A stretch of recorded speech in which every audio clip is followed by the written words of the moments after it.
Bismillahirrahmanirrahim. Assalamualaikum warahmatullahi wabarakatuh.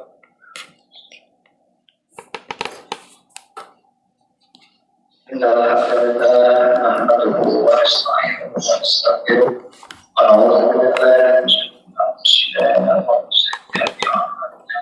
Man yahdihillahu fala mudilla lahu wa man yudlil fala hadiya lahu. Asyhadu an la ilaha illallah wahdahu la syarika lahu wa asyhadu anna Muhammadan abduhu wa rasuluhu. Allahumma shalli ala sayyidina Muhammad bin Abdullah wa ala alihi wa sahbihi wa sallam. Ilahi al-Rasul wa al-Rahmatu fi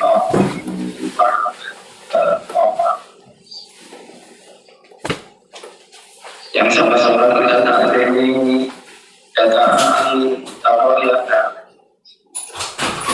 Sayyidina wa Rasulina Syahad Salihul wa Badal Jalari.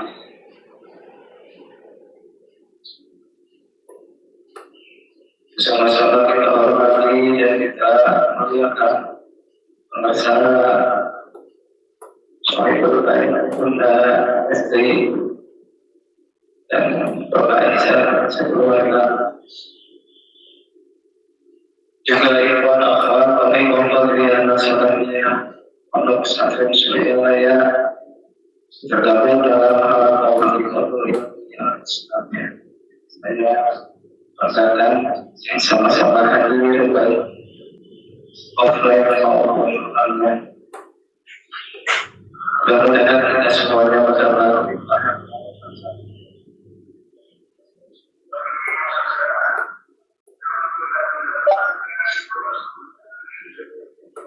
Alhamdulillah, kita semua dapat berkumpul kembali pada kesempatan ini untuk melaksanakan amal para ibadah yang mana pada saat ini kita masih berada di bulan Zulhijjah.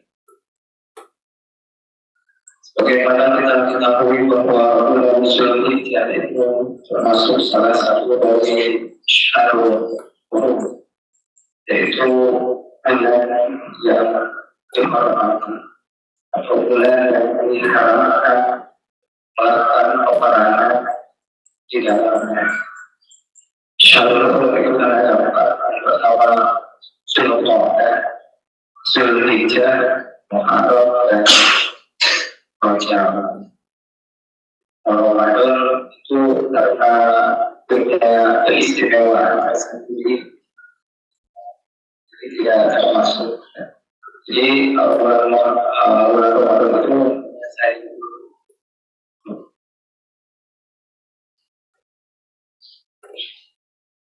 pada bulan Zulhijjah ini setidaknya ada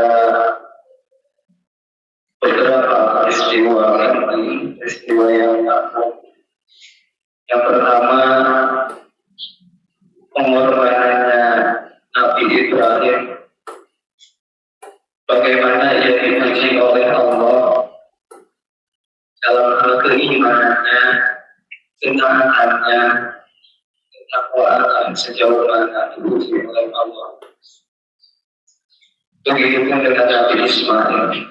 Dan tetapi Nabi Ibrahim, kecintaan terhadap Allah melebihi kecintaan terhadap Allah, sehingga ketika diperintahkan oleh Allah, beliau harus mengorbankan menyembelih anaknya sendiri, beliau akan melakukan. Jadi cintanya kepada Allah, taatnya kepada Allah melebihi kecintaan kepada anak. Begitupun dengan Nabi Ismail, kecintaannya terhadap Allah melebihi kecintaan terhadap dirinya sendiri. Walaupun beliau harus dikorbankan oleh ayahnya, harus disembelih oleh ayahnya, beliau dengan senang hati dan ikhlas untuk menerima semua perintah Allah, sehingga beliau rela. Tetapi karena kecintaannya kepada Allah yang besar itu mengalahkan cintanya terhadap dunia, maka diganti oleh Allah dengan seekor Nabi maka pada bulan Zulhijjah itu kita semuanya disyariatkan untuk berkurban. Itu yang pertama. Yang kedua, peristiwa yang kedua ini diturunkannya kitab Taurat kepada Nabi dalam surat Al-A'raf ayat 142. A'udzubillahi minasyaitonir rajim. Bahwa ada Musa dan kami telah menjanjikan kepada Musa akan menerima kitab Taurat, tapi sebelumnya harus bertakarrub dulu, bermunajat dulu, salasina lailatan selama 30 hari. Jadi Allah akan menurunkan kitab Taurat kepada Nabi Musa, tapi kata Allah harus bertakarrub dulu, bermunajat dulu selama 30 hari. Wassalna bi'ashri, kemudian kami sempurnakan, kami tambahkan, kami lengkapi dengan 10 hari. Ulama 30 harinya itu bulan Zulqa'dah dan 10 harinya itu di bulan Zulhijjah tanggal 1 sampai tanggal 10. Maka umat Islam banyak yang melaksanakan puasa yang bulan Zulhijjah. Pertama, ibadah Nabi Arba'in dan lain-lain, maka waktu yang dikasih oleh Tuhannya itu Arba'in dan lain-lain selama 40 hari, 30 hari di bulan Zulqa'dah dan 10 harinya di bulan Zulhijjah. Maka waktunya itu selama 40. Jadi sebelum beliau menerima kitab Taurat, beliau menjadi bertakarrub, mendekatkan diri kepada Allah. Kalau kita mah istilahnya itu hidup selama 40 dalam ajaran ini masih dilestarikan hidup selama 40 hari. Ada yang tapi beda ya, itu ada yang dulu kalau saya waktu kuliah suruh mati terus 9 selama 40 hari. Dari jam 9 suruh jam 10 selama 40 hari. Kemudian jam 11 sampai jam 12, jam 1 sampai jam 2. Ada juga yang disuruh pertama selama 40 hari. Ada juga yang puasa selama 40 hari. Yang puasa itu beda-beda. Ada teman saya dari itu dia senang puasa, semangat puasa. Saya pengen puasa beda lagi. Kemudian saya ajak ke salah satu saya itu sama. Dan kasihlah apa yang puasanya itu jangan minum selama 40 hari. Jangan minum air langsung selama 40 hari kecuali minumnya dari seadanya dari buah. Tapi jangan buah lalat. Buah seperti semangka gitu ya, jeruk itu boleh. Hanya sebenarnya terus 2 hari batal, 3 hari batal, 4 hari coba akhirnya puasa sudah 4 tahun lagi. Jadi jangan coba-coba ya. Ibadah itu bukan sebuah percobaan. Perlu terus semangat kalau punya atau itu beda karena itu dalam rangka meningkatkan keimanan, memperkuat zikir kepada Allah.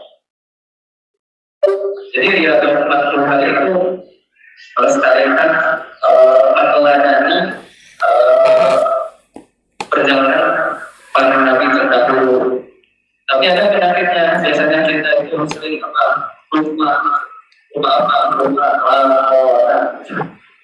Mungkin ada yang perempuan apa yang puasanya dikurangi lagi karena tidak laporan. Dulu di mana ada juga begitu ya. Waktu manakib di sana sudah selesai manakib, kita sama-sama mau silaturahmi ke sama orang. Dan di samping saya ada orang perempuan dari masalah dari Cianjur. Dia bawa kertas catatan. Dia nulis, saya tanya, dari mana? Dari Cianjur. Itu tulisan apa? Ternyata nulis laporan hasil dia puasa 40 hari pertama tanggal berapa, puasanya puasa apa. Ada puasa yang putih gitu kan. ada puasa ya, tadi tidak minum air dan segala macam. Ya, atau pada jadi harus laporan ya harus. Jadi ada tulisannya. Dulu itu saya disuruh tuliskan. Di sini juga kita disuruh laporan ya hari salah disuruh. Kadang-kadang kita kebanyakan kalau fokus kita pikir kita lagi nggak kencang itu lupa. Maka kadang-kadang ada yang digunakan di mana puasa dari segala laporan puasa dari jadi ABS ternyata gitu kan. Jadi bentuknya seolah-olah teguran itu apa untuk mengingatkan tidak lagi balik lagi juga. Saya pernah fokus kepada hal-hal duniawi, ternyata ada kawan lupa. Orang-orang harus balik lagi. Nah, setelah mendapat peringatan itu, baru sadar saya itu bukan masalah lupa laporan yang pikir lupa. Oke. Maka caranya supaya kita tidak lupa itu zikirnya jangan lupa. Jangan sampai lupa. Lihat kisah para sahabat dulu ketika masih ada para sahabat sepuh. Jadi Abah Ano masih ada, Abah sepuhnya masih ada. Kata Abah Ano, udah mulai memimpin pondok ya. Jadi banyak tamu seperti biasa sekarang kebangan Saumi, banyak tamu yang minta air ya, keras. Terus semakin hari semakin banyak tuh. Kata pengacara Abah Ano kepada ayahnya pengacara Abah kumaha ieu teh asal beki loba anu datang teh asa can sia ieu teh kata Abah Ano kata kepada Abah benar seperti itu. Jadi Abah Ano itu merasa belum siap ketika datang para tamu untuk minta air, minta didoakan. Jawab Bapak Sepuh, air mana? Apalagi determinan mana supaya terloba. Jadi untuk kelas musik itu datang tamu itu otomatis kita kan jadi gitu. Zikir kepada Allah supaya doakan dijawab. Jadi dengan datangnya orang-orang itu, zikirnya otomatis berubah. Jadi kita aja lagi jalan, lagi lupa, ketemu sama beliau, hidup lagi gitu. Atau dengan siapa aja, bukan yang atau wakil talqin atau apa, lagi biasa jalan, jangan cuma pas ningali, suka connect sendiri ya. Zikirnya itu suka connect sendiri, itu berarti kita sedang lupa. Maka ingatkan, nah untuk kelas musik itu salah satunya itu dengan datangnya banyaknya para tamu, para ikhwan yang datang untuk meminta didoakan dan lain-lain itu untuk menghidupkan hatinya supaya kalbunya tetap zikir kepada Allah seperti itu. Itu kelas cara satunya seperti itu. Untuk kita, apakah kita harus cari pasien? Jangan. Kalau ada. Ingat iya dulu saya di rumah. Kalau saya akhirnya usahanya. Terkadang kita juga diingatkan itu dengan berbagai hal-hal yang terjadi dalam kehidupan, misal muncul berbagai permasalahan di pekerjaan, permasalahan di rumah tangga, ekonomi dan sebagainya. Sering sekali muncul ya, karena kalau tidak ada permasalahan, kita santai aja, tenang aja. Tapi kalau banyak permasalahan, harusnya semakin kencang dirinya. Jadi kepada Allah itu banyak cara, termasuk zikir jahat, zikir hobi, sholat sunnah itu untuk, jadi ketika kita melaksanakan sholat sunnah, otomatis kita pertama ya, kita membacakan pertama otomatis seharusnya kalau kita juga sedikit kepada Allah. Menurut Syekh Ahmad Fakir,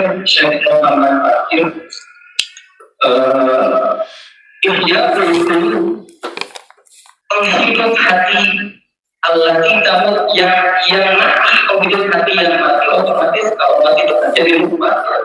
Berzikirlah, maka berzikirlah kepada Allah, berzikirlah kepada yang tidak mati, berzikir kepada yang tidak akan pernah mati, berzikir kepada yang maha hidup. Kita udah diberi amanatnya, tinggal pengawalan. Nah, yang perlu kita ketahui bahwa Syekh Muhammad Bakir ini menurut Imam Az-Zahabi dan Imam Ahmad bin Zaid Al-Habsyi bahwa Syekh Muhammad Bakir ini adalah keturunan Rasulullah, tapi hidupnya pada masa tabi'in. Dari siapa beliau? Ini Syekh Muhammad Bakir itu anaknya Sayyidina Ali Zainal Abidin bin Abi Thalib. Jadi Rasulullah punya anak Fatimah itu kan sama Sayyidina Ali ya, punya anak Hasan dan Husain. Nah, dari Hasan itu ibunya siapa Bakir, dari Husain ayahnya siapa Bakir. Jadi dari ayah dari ibu itu dari ayah dari ibu masih dari Rasulullah dua-duanya. Jadi cucunya Sayyidina Hasan seperti itu. Jadi hidupnya pada masa tabi'in, akhir sekitar 57 Hijriah.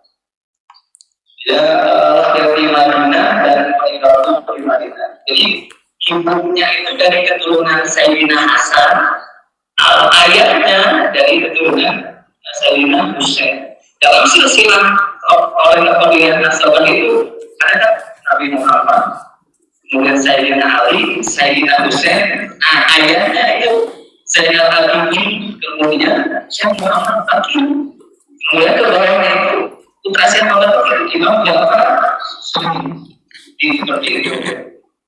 Nah, Syekh Muhammad Bakir itu muridnya itu adalah ayahnya sendiri, Zainal Abidin, karena beliau terkenal sebagai ahli sujud, saking kuatnya ibadah dan beliau maka dikenal sebagai ahli sujud. Nah, Syekh Muhammad Bakir itu dulu itu terkenal sebagai pakar ilmu dan juga ahli ibadah, sehingga diceritakan bahwa beliau punya amalan ibadah sunnah sehari semalam itu 150 rakaat. Kalau dalam ibadah berapa? Nah itu beliau itu seperti itu. Dan beliau meriwayatkan hadis 2952 hadis Rasulullah SAW. Kata Imam Al-Nudairi, jadi pada suatu hari Jabir bin Abdullah sedang duduk bersama Rasulullah, dan di pangkuan Rasulullah itu ada Sayyidina Husain masih kecil. Kata Rasulullah, Jabir, nanti dari anak ini, dari Sayyidina Husain masih di pangkuan, kata Rasulullah, yang Jabir, nanti dari anak ini akan lahir keturunannya, namanya Ali Zainal Abidin. Yang disebutkan sama Rasulullah. Dan nanti ketika dipanggil pada hari kiamat pemimpinnya para ahli ibadah, maka akan berdirilah anak ini. Dan kemudian dari Abi Zainal Abidin maka ketika Abu Zabir bertemu dengan Muhammad, sampaikan salam kepada dan dengan izin Allah jangan sampai itu umurnya ketemu sama Muhammad Bakir, dan diceritakan kepada bahwa engkau mendapat salam dari Rasulullah. Ya, pemimpin Allah itu ada di rangkaian silsilah Qadariyah. Kemudian keistimewaannya Syekh Muhammad Baqir itu dia diberi mukasyafah oleh Allah, jadi bisa melihat apa yang akan terjadi masa yang akan datang. Salah satu contohnya beliau kan punya saudara. Dia tahu bahwa saudaranya itu antara pemerintah sama pemerintah kan dari golongan Bani Umayyah, sedangkan Rasulullah Muhammad Baqir itu dari keturunan Hashim ya, Bani Hashim. Itu terjadi pertikaian karena kalau Bani Hashim dulu lebih memilih jalur kerajaan, kalau Bani Umayyah politik, akan jadilah pertikaian karena sesuatu hal. Nah, saya Muhammad Baqir itu mengetahui bahwa saudaranya itu akan dibunuh oleh orang-orang Bani Umayyah, sehingga menyuruh saudaranya itu keluar dari daerah yang sebenarnya keluar, tapi dari Allah akhirnya ditangkap, dibunuhnya, disalib, sampai ditelanjangi juga. Pas malam hari, pas ke pagi harinya, Allah memerintahkan katanya itu laba-laba untuk membungkus mayatnya saudara Muhammad Baqir itu dengan jaring laba-laba seperti itu. Jadi tahu itu masa yang akan terjadi pada hari kemudian itu diberikan oleh Allah seperti itu. Yang kedua, beliau itu kalau dua singa, tapi singa itu tidak kelihatan. Tidak kelihatan, hanya kelihatan oleh orang-orang tertentu. Ketika saudara yang meninggal, Muhammad Baqir itu diundang oleh Khalifah pada masa itu, diundang ke istananya untuk dibunuh juga. Tapi pas datang Muhammad Baqir itu, pas datang itu Khalifahnya itu malah menjawabnya dengan senang hati, dikasih makan dan segala macam sampai pulang. Ketika itu ditanyalah sama bawahan-bawahannya, kenapa nggak jadi dibunuhnya? Kamu lihat nggak? Itu di kiri kanan ada singa besar sekali dan bicara kepada saya. Kalau kau berani membunuh orang ini, engkau yang akan kami bunuh duluan. Saya takutlah kata para pemimpinnya pada saat itu. Jadi ada kalau ulama, sebagian ulama mengatakan itu adalah karomahnya salah satu karomah Syekh Muhammad Baqir. Kemudian oleh Imam Al-Nawawi, jadi Muhammad Baqir namanya Muhammad, tapi Baqir itu panggilan karena beliau itu bisa membagi-bagi ilmu yang diwariskan oleh Rasulullah menjadi bagian-bagian. Ini ilmu tafsir, ini ilmu fikih, ini ilmu hadis, ini termasuk ilmu tasawuf, dibagi-bagi oleh Syekh Muhammad Baqir karena keluasan ilmunya. Jadi ada Ibnu Al-Qayyim menceritakan bahwa ada ayat dalam Al-Quran, fas'alu ahla dzikr, bertanyalah kepada ahli dzikir jika kamu tidak mengetahui. Nah, kata Syekh Muhammad Baqir itu, fas'alu ahla dzikr itu kamilah ahli dzikir, saking luas ilmunya, kamilah ahli dzikir dan kamilah keturunan Rasulullah. Maka beliau yang membagi-bagi ilmu warisan Rasulullah menjadi bidang-bidang, sehingga diberilah Al-Baqir, Syekh Muhammad Baqir. Dan beliau juga mempopulerkan ilmu tasawuf yang jalurnya dari Sayyidina Ali. Jadi sebelum ke Sayyidina Ali, silsilah itu dari tasawuf yang pertama hampir sebelumnya melewati dulu Syekh Muhammad Baqir. Selanjutnya ada beberapa untayan mutiara atau beberapa nasihat atau munajatnya Syekh Muhammad Baqir yang mungkin kita bisa teladani. Yang pertama kata beliau itu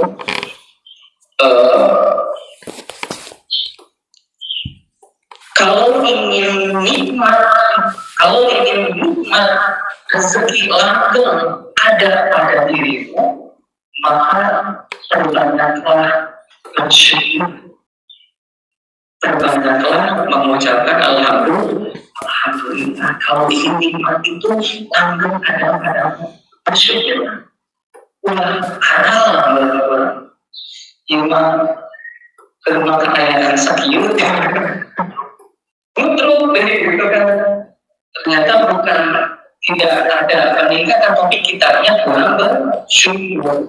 Yang kedua, kalau kau merasakan rezekimu mulai melambat datang, rasa sedih dan usaha 3 kali jadi. Maka kata beliau, maka perbanyaklah istighfar, membaca istighfar. Ada kesalahan-kesalahan yang ada dari kita sehingga menghambat rezeki itu. Kemudian jika ada suatu urusan yang membuatmu sedih, saja di PHK atau dicarikan baru atau lainnya, maka kata beliau ucapkanlah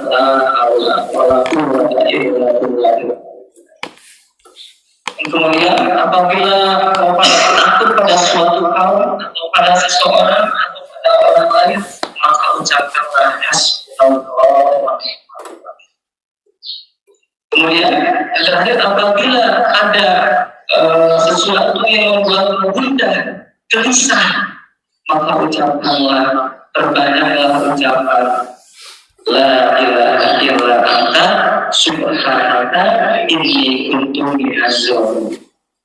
Nah, kalimat-kalimat zikir itu oleh para sahabat sudah dimasukkan dalam amal yang melakukan. Jadi amal yang pertama ini bacaannya bukan sembarangan ya, karena musik itu mewarisi keilmuan dari musik sebelumnya, dan di atasnya dari Rasulullah Sallallahu Alaihi Wasallam. Jadi dimasukkan, maka dalam keterangan juga ada ilah nabi Syekh Ahmad Bakir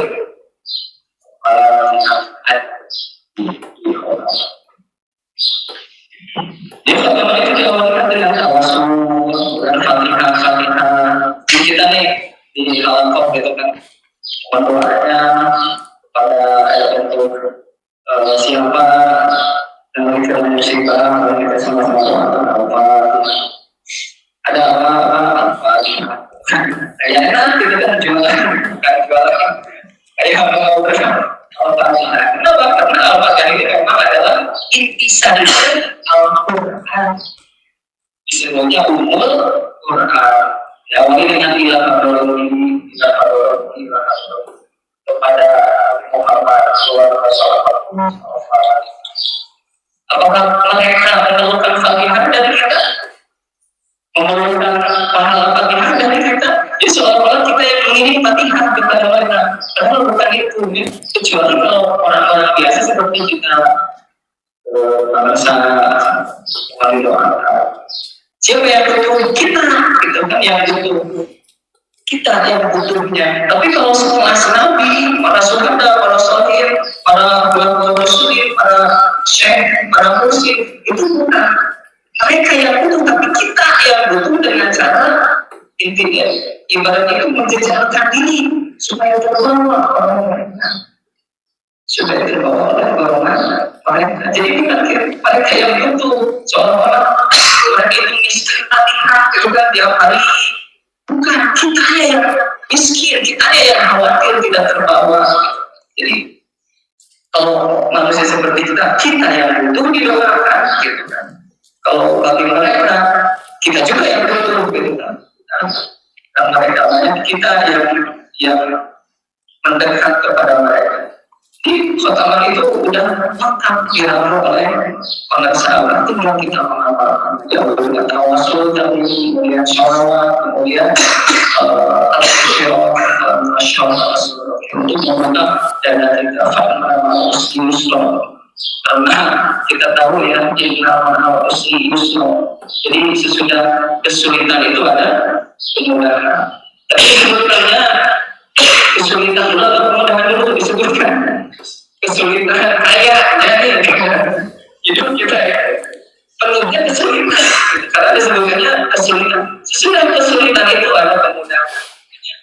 kesulitan. Maka dalam amal yang pertama itu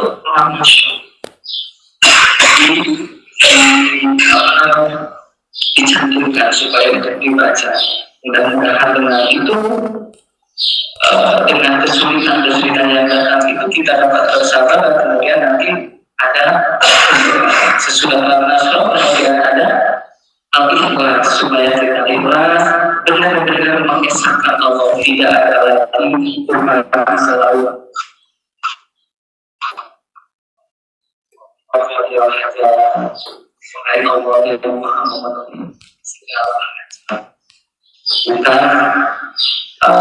Jadi Allahumma ya Rabbal Hajar, Allahumma ya Kafir al-Mu'minat, Allahumma ya Dafi al-Fadiyat, seterusnya Allahumma ya Amarul.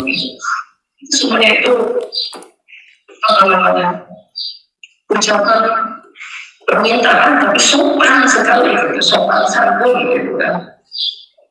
Kayak ibaratkan itu semacam itu orang yang kaya ketika Anda ada suatu kebutuhan kepada Kang Fajar, tidak langsung minta uang 1 juta, enggak, tapi dengan bahasa yang satu orang baik, sudah kaya dan dermawan.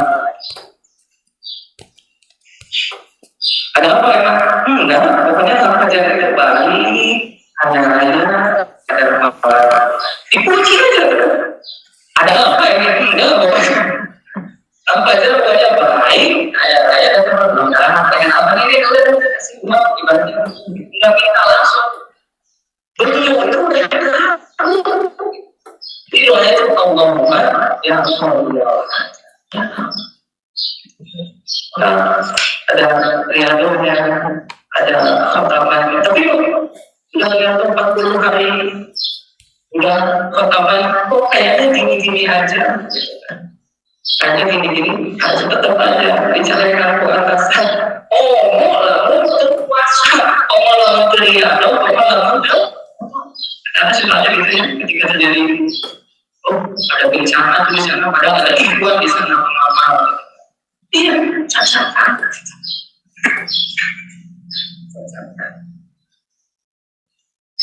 Khotaman saja masih terkena, apalagi tidak. Ngerti nggak sih? Khotaman aja terkerut, apalagi tidak, ya lebih berat gitu, lebih hancur gitu. Makanya bersyukur gitu. Jadi bukan masalah riadonya atau pertamanya atau zikirnya tidak berpengaruh, tapi zikirnya, pertamanya, riadonya akan sering dikaitkan dengan masalah dunia yang hanya sepele, hanya dengan keinginan ingin jadi PNS misalnya, ingin diterima kerja di Amerika. Jadi tujuannya itu kesana aja, tujuan yang kecil. Makanya kayaknya gini-gini aja gitu. Allah melewati ada wajah, Allah yang mengangkat derajat. Karena gini-gini aja gitu.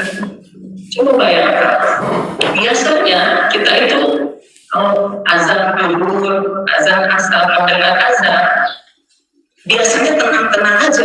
Tapi sesudah mengamalkan zikir itu, mengamalkan amal yang tadi mendengar azan itu, ingin cepat-cepat sholat, ingin segera sholat. Ketinggalan zikir itu rasanya gimana gitu. Itu tuh udah mulai kita derajatnya itu meningkat. Jangan dianggap kita biasa-biasa aja, nggak ada peningkatan. Seperti itu. Walaupun ada juga yang disertai dengan peningkatan derajat duniawinya.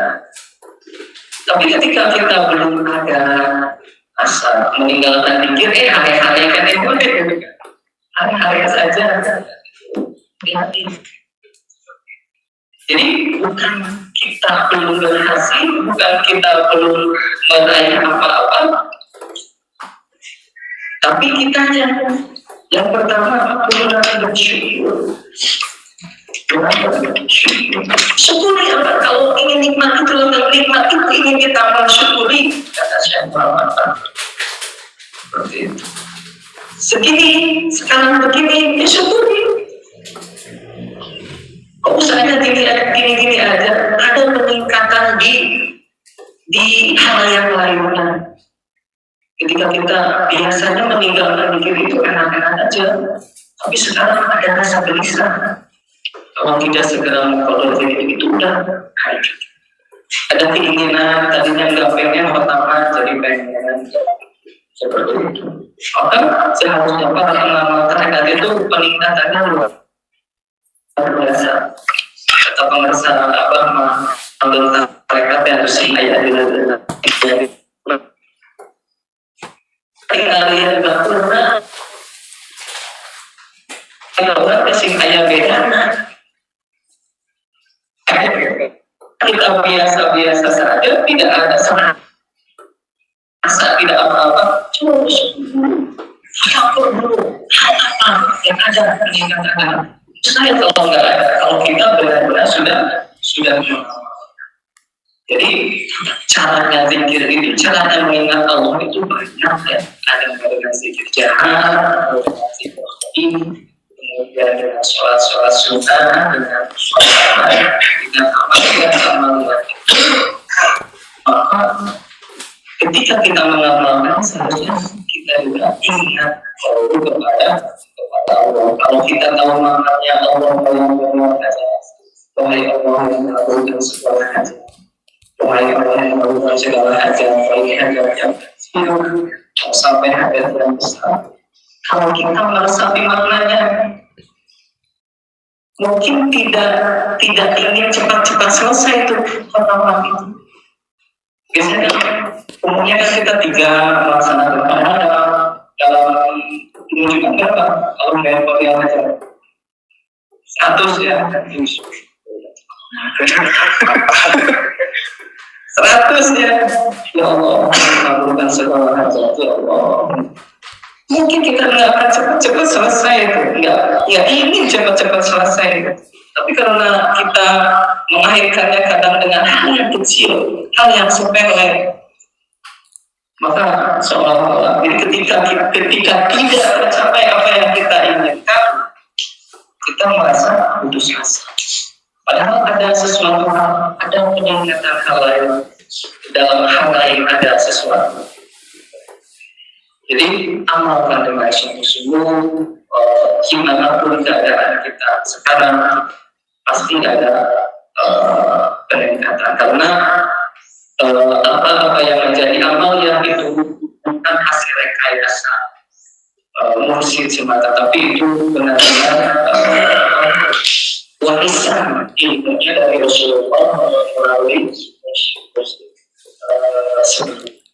itu saja yang dapat saya sampaikan. Ini banyak surah. Wassalamualaikum warahmatullahi wabarakatuh.